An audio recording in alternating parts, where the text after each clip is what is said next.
If you've ever been told to mind your manners, then today's episode of Life's Potluck Buffet is for you, I promise. We're going to talk a little bit about the history of etiquette, manners, courtesy, all of that kind of stuff. And we're going to draw a card to see what the ticket is for our success in work and life. And I said ticket for a reason. I'm John Paulus. You're listening to Life's Potluck Buffet only on YouTube. If you've been enjoying Life's Potluck Buffet, please subscribe. If you've already subscribed, thank you so much. If you have a Brave browser, you can now contribute basic attention tokens to Life's Potluck Buffet with John Paulus on YouTube. Thank you for your support, and thank you, as always, for listening. I feel like discussion of manners and polite society and etiquette and courtesy and all of these topics kind of get too broad. You go back to it is clear that human beings really like to tell other human beings how they should be behaving properly, and that has happened for a long time. But the invention of the actual everyday polite behavior, manners as we call them, that's much, much more recent. And because it is much more recent, and the English terms grew out of practices that were based in a specific kind of Western European context, that makes it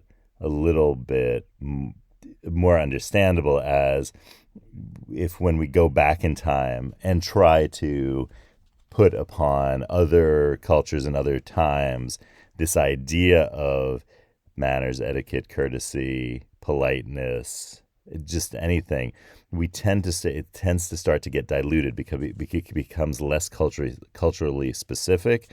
And so when we're talking about the history of manners or etiquette, it's best not to start with something from time immemorial when somebody said, oh, a person should do this thing, and that and that like that kind of the statement or a prohibition or a rule, that of course we're going to find that in every culture across the world from the beginnings of time. So, but it's not very helpful in terms of specificity.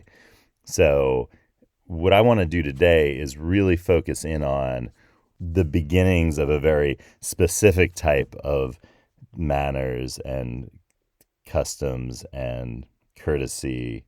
And I said courtesy for a reason, because that's really where we can kind of trace this to and focus on that. And that also involves table settings and table manners. And that's where, since it is Life's Potluck Buffet, I feel like we ought to focus on the table manners part and just where that kind of etiquette, as we call it nowadays, comes from, because I think we can narrow down the sources and also places where this all started. And so let's get to it. Now, let's start with the word etiquette. Etiquette in English comes from a French word, but the French word etiquette ultimately comes from words that have to do with stick and, well, sticker. And the English word ticket, when I say etiquette, you hear the word ticket in there. That's ticket. That's also where the word ticket comes from in English. And in fact, the term originally in French has to do with things like labels. There's also a stick thing that is also involved, but let's just talk about the label part, because this is still if you look at a pack of printer labels these days, and there's English and French and other language on it, you're going to see in French, you might see etiquette on the label, and it has nothing to do with being polite in your mailings that you're doing with your sticker labels that you run through the printer. And the etiquette is the label. It has been in the French language a label for a very, very long time. And it's only in the 1700s when the French dictionaries start to really recognize a definition of etiquette as a behavior in royal courts. And that's where we start to see the development of the word, where it begins to be about how you behave, but no longer in royal courts. Eventually that becomes, we'll say, democratized, and the behavior, or at least it spreads out to people who are most certainly not in royal courts. And then that is ultimately why we can have books about etiquette in the contemporary period. And for a very long time in English, the word etiquette has been used for proper behavior for people in general, and it has very much become a term that's not about how to behave in royal courts. Now, the French word, there's some confusion here about where the actual word that has to do with royal courts comes from. As I said, it wasn't originally the meaning of the French word in any sense. And so the French, the concept, the sense of etiquette as in proper behavior in a royal court probably came from elsewhere, as it was not recognized by the dictionaries in France as a definition until later on. There are definitions in French dictionaries in the 1600s where etiquette means something different from a label, and it's almost an extended term in the sense where it has to do with, for example, there's a definition in a metaphorical sense that etiquette is used when you're talking about somebody who basically judges a book by its cover, specifically judges a case by its etiquette. In other words, the label that was put on the case, that to be tried, like a legal case.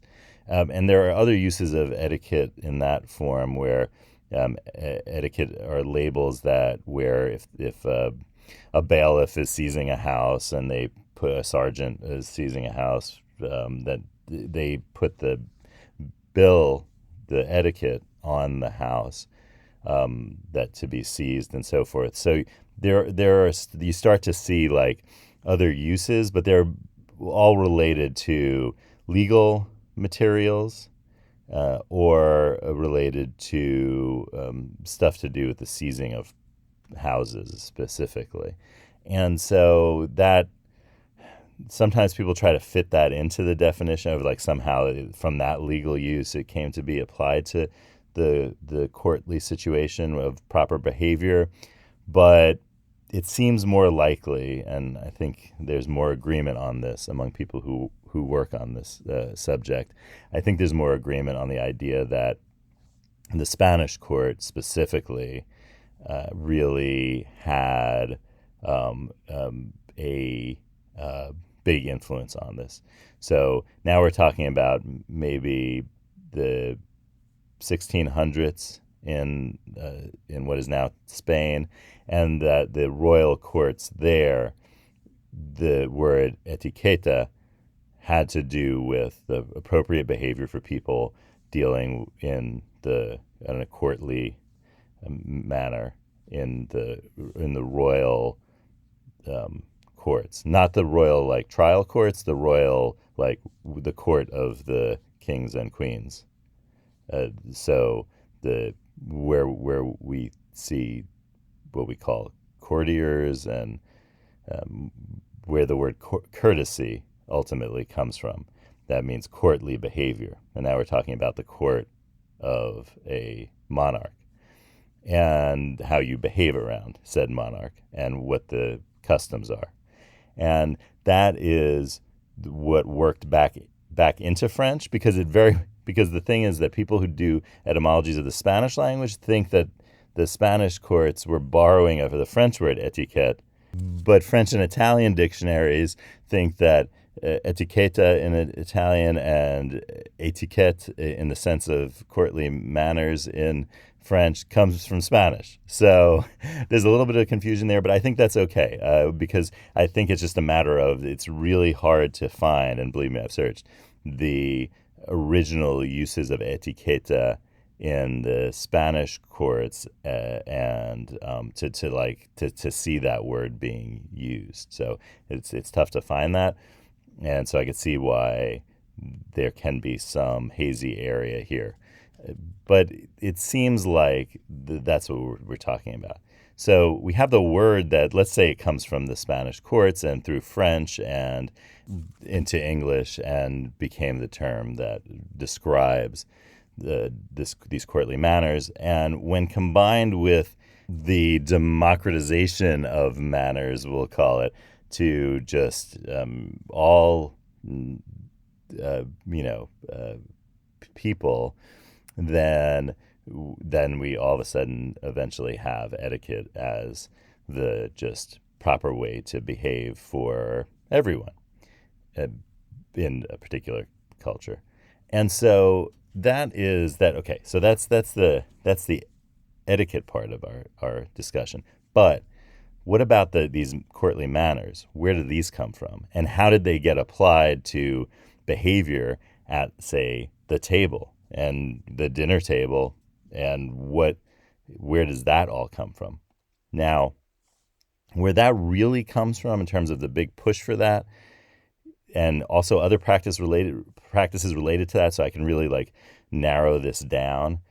It's to the 16th century in what is today Italy, because in that period you had these manuals being written that are sometimes called in English courtesy books, and again that's that word courtesy from the royal court and the behavior in the royal court, and they're books about courtiers, or corteggiani, as they are called in some Italian languages. And so these books about the courtiers are the ones that really started this kind of trend of prescribing manners to people at the table.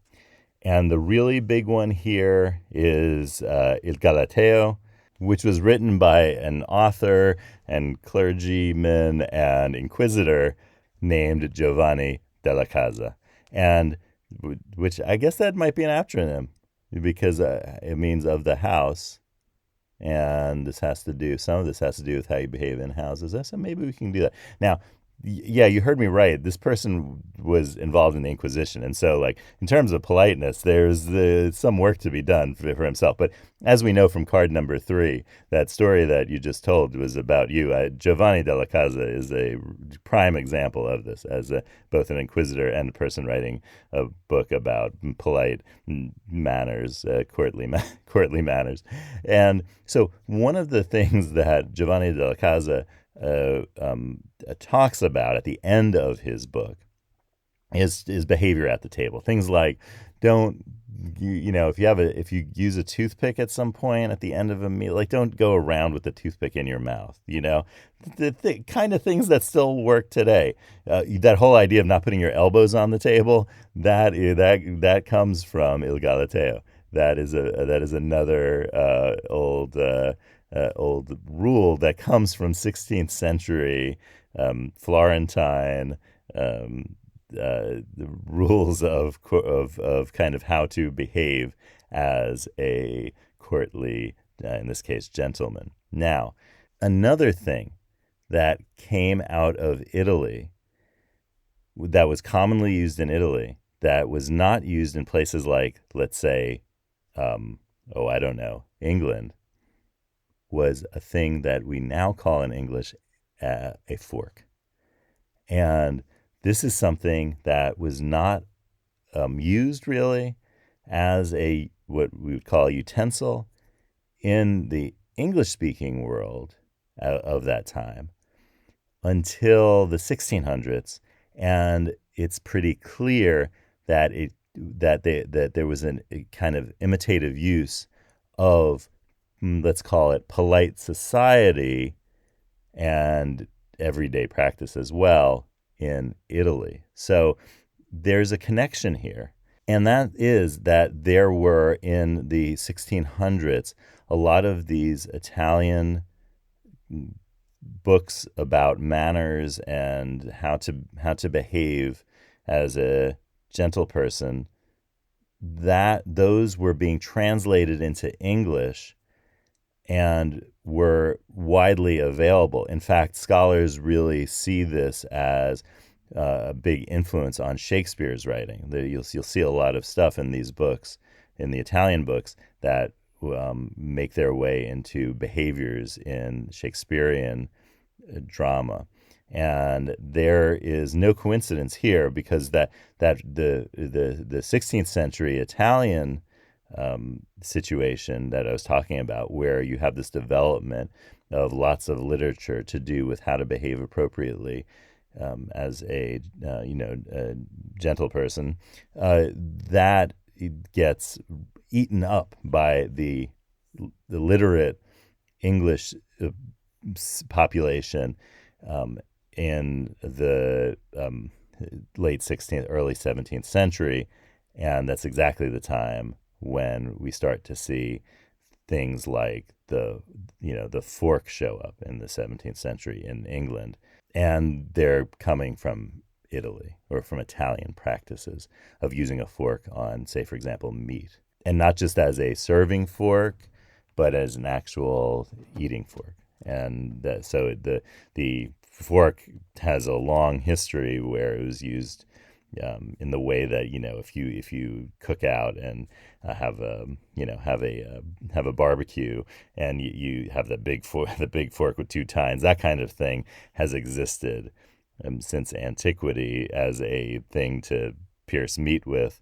But the actual using it as a small thing that you eat your meal with, that's a much, much, much more recent development. And because of this massive growth of manners and courtly behavior in 16th century Italy, you really see that influence the English-speaking world, and then eventually that gets blended into the whole etiquette thing, and voila, we have our current situation. Okay, so let's ask the cards for what the ticket is today, since we now know etiquette and ticket are related words, and we'll see what they say.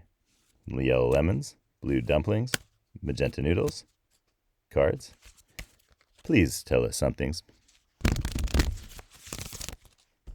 Oh yeah, per cortesia in Italian. Please. That's the way of saying please. That comes from our words for today as well. It's card 24. Treat today as tomorrow. As soon as you realize you could do something to contribute to your flourishing, do it right away. If you absolutely must, schedule a working meeting with yourself this week where you do what you need to do. We just had this card the other day. So obviously this is the cards really want us to know this. So say something you should do right away that you've been putting off, and then get it done today, or put it on your calendar to do it as soon as possible. And I will see you as soon as possible tomorrow on Life's Potluck Buffet.